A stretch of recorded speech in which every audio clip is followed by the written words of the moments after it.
Futbol bu nafaqat o'yin.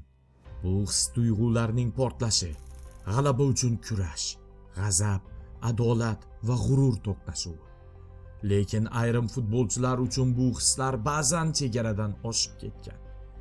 Bugun Golnoma sizga futbol tarixidagi eng jahldor 5 futbolchini ko'rsatadi. Ularning ba'zilari daho edi, ba'zilari esa shunchaki portlovchi xarakter egasi. Lekin hammasini birlashtirgan narsa bitta. U maydonda hech qachon jim tura olmagan.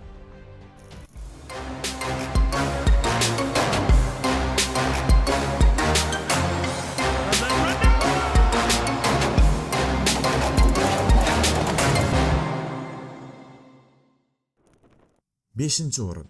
Zlatan Ibragimovich. Zlatan bu oddiy futbolchi emas. Bu o'zini Xudo deb atagan inson. U hech qachon jim yurmagan. Doimo o'z fikrida qat'iy turgan. Zlatan maydonda raqib bilan tortishishdan, hatto jamoadosh do'stiga baqirishdan ham tap tortmagan. Bir kuni u Materazzini yiqitganida butun Italiya futboli titrab ketgandi. MLS'dagi so'nggi yillarida ham hakamlar bilan, muxlislar bilan, hatto o'z murabbiylari bilan ham janjallashgan. Lekin bir narsani tan olish kerak.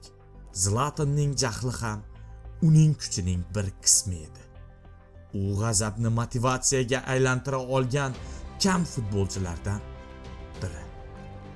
4-o'rin. Pepe. Real Madrid himoyachisi Pepe bu futbol tarixidagi eng agressiv himoyachilardan biri. Uning eng mashhur lahzasi Getafe o'yinidagi raqibini tepib, yerda yotgan holatda yana bir necha marta zarba berishi. O'sha holatdan so'ng u 10 ta o'yindan chetlashtirilgan. Pepe maydonda raqibini qo'rqitish orqali ustunlikka erishardi. Ammo murabbiylar hatto mashg'ulotlarda ham u bilan to'qnash kelishni xohlamasdi. Shunga qaramay Pepe har doim aytgan: "Men jinoyatchi emasman. Men faqat g'alabani juda xohlayman." 3-o'rin. Roy Keane.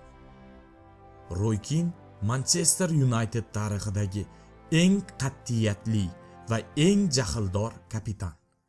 U maydonda har bir raqibini bosim ostida ushlab, hatto jamoadosh do'stlarini ham tinch qo'ymasdi. Eng mashhur lahzasi Alf Injiga qilgan vahshiyona zarbasi. Keyinchalik intervyuda "Ha, men ataylab shunday qilganman" deb aytgandi. Bu inson o'yin davomida hech kimni ayamasdi. Ferguson uchun esa u bir vaqtning o'zida eng katta kuch va eng katta muammo edi. Roy Keane haqiqiy jangchi, lekin o'z g'azabini nazorat qilmagan lider. 2-o'rin. Diego Costa. Diego Costa bu maydondagi haqiqiy psixologik urush ustasi. U raqibini haqiqiy o'yindan ko'ra so'z bilan, nigoh bilan, xarakter bilan yiqitishni bilardi. Chelsea davrida u hakamlar bilan janjallashib, raqiblarini urishishga undardi. Bir necha bor jamoasini 10 kishilik holatda qoldirgani ham bo'lgan. Lekin Costa o'zini oqlardi. "Men jangchiman. Men g'alaba uchun har narsa qilaman." Uning jahli bu o'yin taktikasining bir qismi edi. 1-o'rin. Eric Cantona. Va nihoyat bizning ro'yxatdagi eng jahldor futbolchi Eric Cantona. 1995-yil Manchester United o'yinida u tomoshabinga qarab yugurib, kung-fu uslubida tepadi. Bu voqea futbol tarixidagi shok hodisa bo'ldi. U 8 oy futbol o'ynash huquqidan mahrum etildi.